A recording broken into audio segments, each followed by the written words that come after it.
Bendahara Kampung Gabung KKB Papua, tembak Brimob hingga tewas di Yahukimo, ini sosoknya.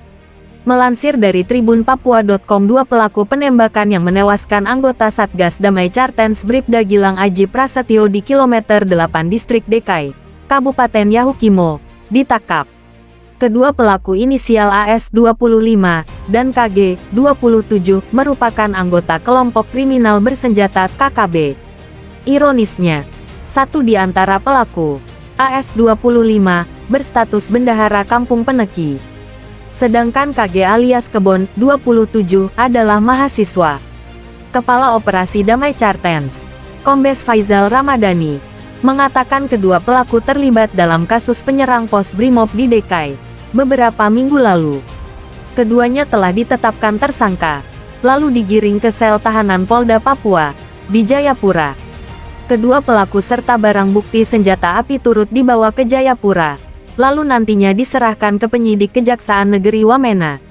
Kemarin tiba di rumah tahanan Polda Papua sambil menunggu hasil koordinasi penyidik dan Kejari Wamena, kata Kombes Faizal, Jumat tanggal 11 Agustus tahun 2023. Adapun kedua tersangka terlibat dalam aksi penembakan yang mengakibatkan anggota Satgas Preventif Operasi Damai Cartens Bribda Gilang Aji Prasetyo meninggal dunia di kilometer 8 Yahukimo. Kedua tersangka ini juga menembak Bribtu Fazuarsyah hingga peluru bersarang di bagian punggung kiri. Barang buktinya berupa 6 pucuk senjata api rakitan beserta 4 butir amunisi, jelasnya. Kabid Humas Polda Papua, Kombes Ignatius Beni Adi Prabowo mengatakan, pemindahan dua orang tahanan Polres Yahukimo sambil menunggu penyerahan ke pihak Kejaksaan Negeri Wamena Kabupaten Jayawijaya. Dua orang tahanan Polres Yahukimo diberangkatkan ke Jayapura menggunakan pesawat Trigana Air IL-220.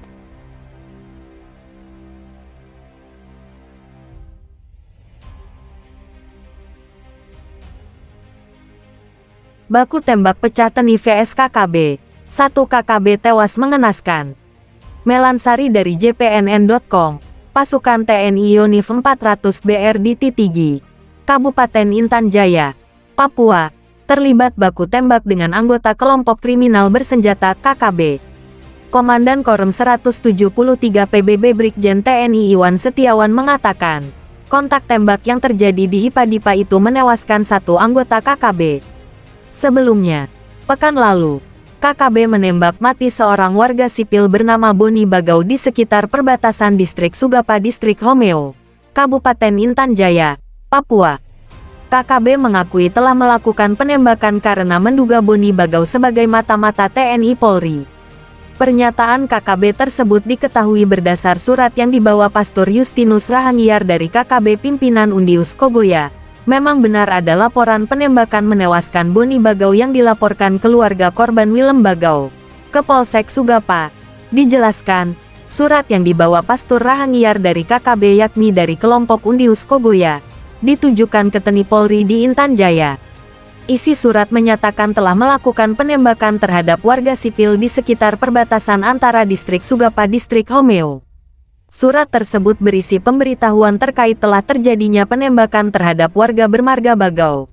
Jelas Kamal Seraya menambahkan, penembakan itu dilakukan karena korban diduga menjadi mata-mata TNI Polri. Isi surat dari KKB menyatakan penembakan terhadap korban karena diduga mata-mata TNI Polri.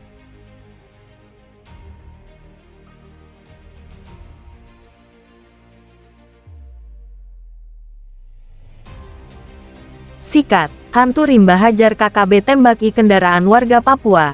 2 kena eksekusi, 1 kena petik operasi senyap. Melansir dari sumex.co, hantu rimba, julukan sniper TNI, sukses hajar KKB yang menembaki kendaraan warga Papua. Sekitar pukul 14.15 waktu Indonesia Timur, kami mendapat informasi beberapa anggota KKB menghadang kendaraan roda 4 yang sedang mengangkut penumpang menuju ibu kota kabupaten.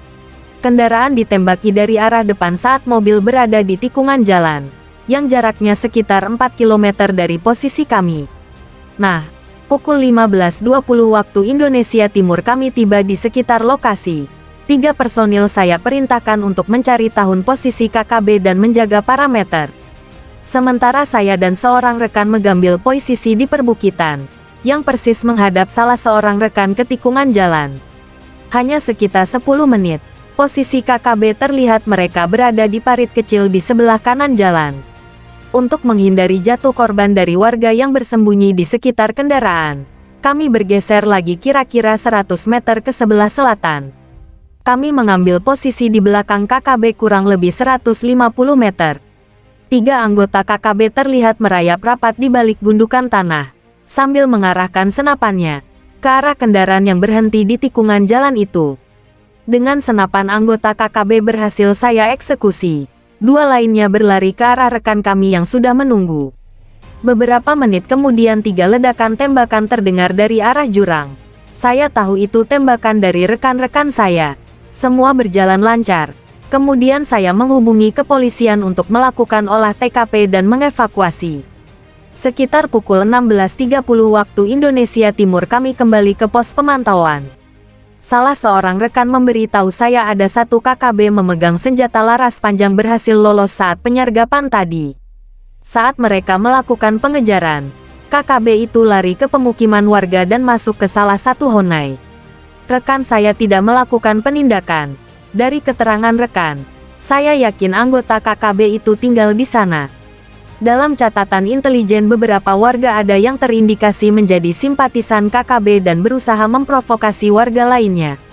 Pukul 3 dini hari saya bersama 2 orang rekan ke perkampungan itu, yang posisinya tak jauh dari posisi kami. Pukul 3.45 waktu Indonesia Timur subuh dengan cara senyap cepat dan tepat menyusup kami berhasil tanpa ada gomongan anjing. Setidaknya dalam 14 tahun ke depan yang kami jemput tidak bisa lagi memprovokasi warga lainnya.